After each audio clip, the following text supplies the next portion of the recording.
Hello everyone, आज के video में हम भारतीय अर्थव्यवस्था के संक्षिप्त परिचय को हम देखने वाले हैं और इससे संबंधित हम एक दो परिभाषाओं को भी समझेंगे जो बहुत ही महत्वपूर्ण होती हैं। और चलिए हम शुरू करते हैं इस वीडियो को।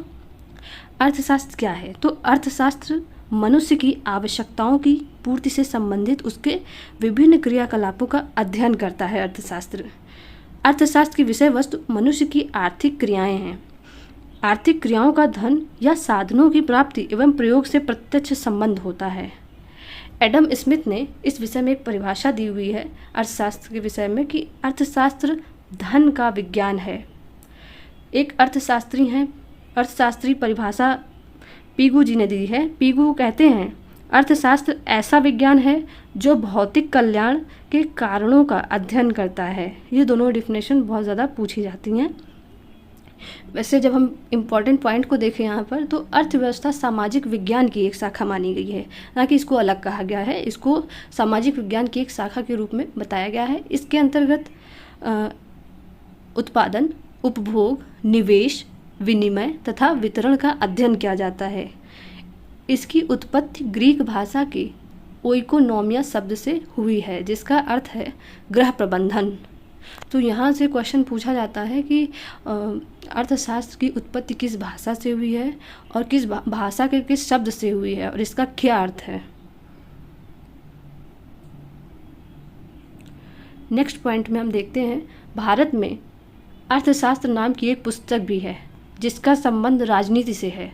इस पुस्तक के लेखक चाणक्य थे।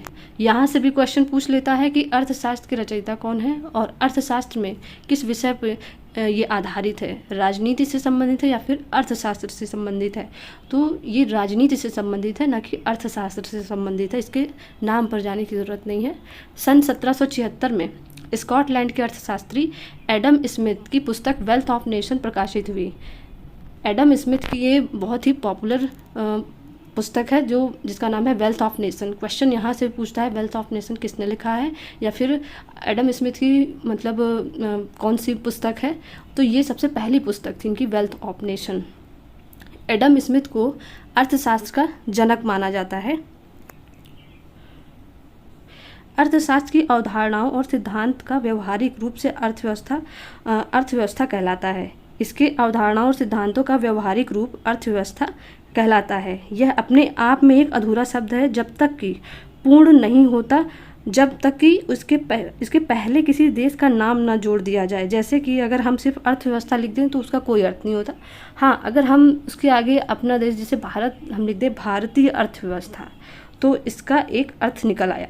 ठीक, तो यही बात कही कि अर्थशास्त्र की अवधारणाओं व सिद्धांतों का व्यवहारिक रूप अर्थव्यवस्था कहलाता है। यह अपने आप में एक अधूरा शब्द है जब तक कि पूर्ण नहीं होता या इसके पहले किसी देश का नाम न जोड़ दिया जाए, तब तक ये अधूरा है।